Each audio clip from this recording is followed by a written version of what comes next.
নিজের হায়াতকে মাস, সপ্তাহ, দিন দিয়ে ভাগ করেন। এস্টিমেট করে নেন যে যদি আপনি 60 বছর বাঁচেন, তাহলে কত বছর চলে গেছে আর কত বছর আছে, কত দিন আছে।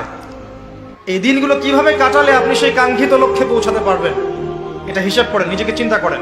একটু দাঁড়ান, থামেন। যে ফ্লোতে ছুটছেন, পরিবারের পিছনে, ব্যবসার পিছনে, চাকরির পিছনে, আপনার সমাজের পিছনে, দুনিয়ার পিছনে, বাড়ি গাড়ি স্ট্যাটাসের পিছনে, একটু দাঁড়ান, রিল্যাক্স হন। একটা রাত একটু থামেন, রিল্যাক্সে চোখটা বন্ধ করে খাতা কলম নিয়ে বসেন পড়ার টেবিলে। চিন্তা করেন যে আপনি দুনিয়াতে থাকতে আসেন নাই, আপনি মরতে এসেছেন। দুনিয়াতে আপনি থাকতে আসেননি, দুনিয়াতে আপনি মরতে এসেছেন। এবং সময় লিমিটেড, আপনি জানেন না কতটুকু।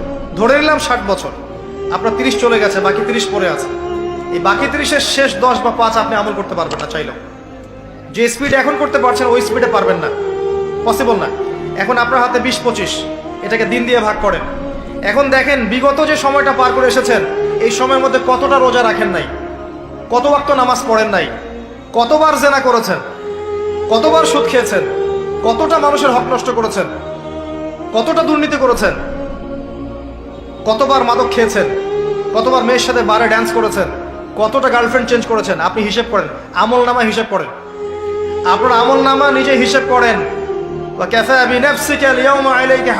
দিন আসার আগেই হিসেব করে ফেলেন। আল্লাহ পাক কিয়ামতের মাঠে উঠানোর পরে আমল নামা ছুড়ে দিয়ে বলবেন, ইকরা কিতাবাক, পড়ো তোমার বই।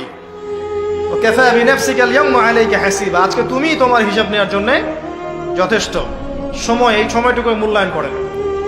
এখন আপনি যদি ডেডিকেটেড হয়ে যান, না আমি যা করেছি, আগের পাপগুলো থেকে তওবা করব, যার যার হক তাকে ফিরিয়ে দিব। কাউকে যদি গালি দিয়ে থাকে, গিয়ে বলবো ভাই আপনাকে গালি দিয়েছিলাম, আমাকে মাফ করে দেন। কারো যদি সম্পত্তি আত্মসাৎ করে থাকে, ফিরিয়ে দিয়ে বলবো যে তোমার সম্পত্তি নিয়ে নাও, যা নেওয়ার দুনিয়ায় নিয়ে নাও, পরকালে আমার জন্য দাবি রেখো না। সুদ খেয়ে থাকেন, এখনই ছেড়ে দেন। সবজি বিক্রি করে খান, তাও সুদি ব্যাংকে চাকরি করেন না। সবজি বিক্রি করে খান, তাও সুদি ব্যাংকে চাকরি করেন না। মাদক খেয়েছেন, তওবা করেন। তিরাতে খাবাল পান করানোর আগেই তওবা করে ফিরে আসেন। রোজা রাখেন নাই, হিসেব করেন কতগুলো রোজা রাখেন নাই, চেষ্টা করেন আদায় করে দেওয়ার জন্য, চেষ্টা করেন। হ্যাঁ, খালেস তওবা করলে আল্লাহ হয়তো এমনি মাফ করে দিবেন, বরং আল্লাহ গুনাহকে নেকি দিয়ে পরিবর্তন করে দিবেন, এমনটা আল্লাহ পাক ওয়াদা করেছে। লালসাময় একটা জীবন, লোভ, মরিচিকা, মায়াজাল। এই মায়াজালে আমরা আটকে আছি, ফলে মৃত্যুর কথা আমরা ভুলে গিয়েছি। পাগলের মতো ছুটছি, আরো টাকা লাগবে, আরো খ্যাতি লাগবে, আরো যশ লাগবে, আরো দাপট লাগবে। আমার এত টাকা দিয়ে কি হবে, এত সম্পদ দিয়ে কি হবে, এত ব্যস্ততা দিয়ে কি হবে তোমার? স্টপ, থামুন, অনেক হয়েছে, আন্না থামুন। Take a rest, take a breath, and think about death. Think that you have to go back to your Lord. একটু বসেন না, একটু ভাবেন যে আমাকে চলে যেতে হবে। এই কোলাহল, এই ব্যস্ততা, এগুলো থাকবো না আমি। সাইয়েদনা ওমর ফারুক বলেছেন, মুতু ক্বাবলা আন তামুতু, মরার আগে একবার মরো। হাসিবু ক্বাবলা আন তুহাসাবু আলাইকুম, তোমার হিসাব নেওয়ার আগে তুমি একবার নিজের হিসাবটা করো না। কাগজ বের করে একটু লিখো না কি কি ভালো কাজ করছিলা, যেগুলো দিয়ে নাজাতের ওয়াসিলা হতে পারে। 1, 2, 3, আর কি কি আকাম কুকাম করছো দেখো না, লিখে দেখো তোমার অবস্থাটা কি। মরার আগে একবার মরো। মরার আগে খাটের মধ্যে শুয়ে শটান করে চোখ বন্ধ করে একবার মরার ভান করে দেখেন কেমন লাগে। চোখটা বন্ধ করেন আর ভাবেন আপনি নাই, কি কি হতে পারে ভাবেন। আপনার ছেলে মেয়েরা কান্না জুড়ে দিবে, আপনার প্রাণের স্ত্রী বিলাপ শুরু করে দিবে, বন্ধু বান্ধবের চিৎকার আর মাতম, স্থানীয় এলাকার মসজিদে ঘোষণা, অমুক এলাকার নিবাসী অমুক ভাই, অমুকের ছেলে অমুক দুনিয়ায় নাই। সব আত্মীয়রা চলে আসবে, ফেসবুকে স্ট্যাটাস দেয়া হবে, সবাই সবাইকে জানাবে বিকাল 4টায় অমুক হাই স্কুল ময়দানে আপনার জানাজা। ছুটে আসবে, সবাই ছুটে আসবে আপনাকে শেষ বিদায় দিতে, গুড বাই জানানোর জন্য, আল ওয়াদা, বিদায় জানাতে আসবে সবাই। 4 তাকবীর দিয়ে আপনার জানাজা হবে, অশ্রুসিক্ত জানাজায় আপনার বিদায় হবে।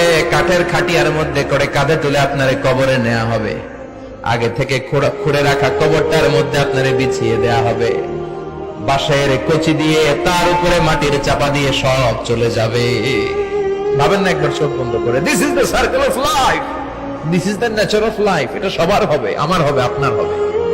এত মায়া, এত ভালোবাসা কই যাবে? কেউ থাকবে না। সবাই আপনার অন্ধকার কবরে রেখে দিয়ে চলে আসে। উপরে বাঁশের কঞ্চি, তার উপরে মাটির চাপা, অন্ধকার আর অন্ধকার। এই অন্ধকার যেন শেষ হতে চায় না, শুধুই অন্ধকার, ঠিক কিনা? এজন্য আমাদের চলে যেতে হবে। দাদা গেল, চাচা গেল, মামা গেল, আমাদেরকেও যেতে হবে। জোরে কোন ঠিক কিনা? একদিন মাটির ভেতরে হবে ঘরে মন আমার, কেন বন্ধ দালান ঘর? প্রাণ পাখি উড়ে যাবে পিঞ্জর ছেড়ে,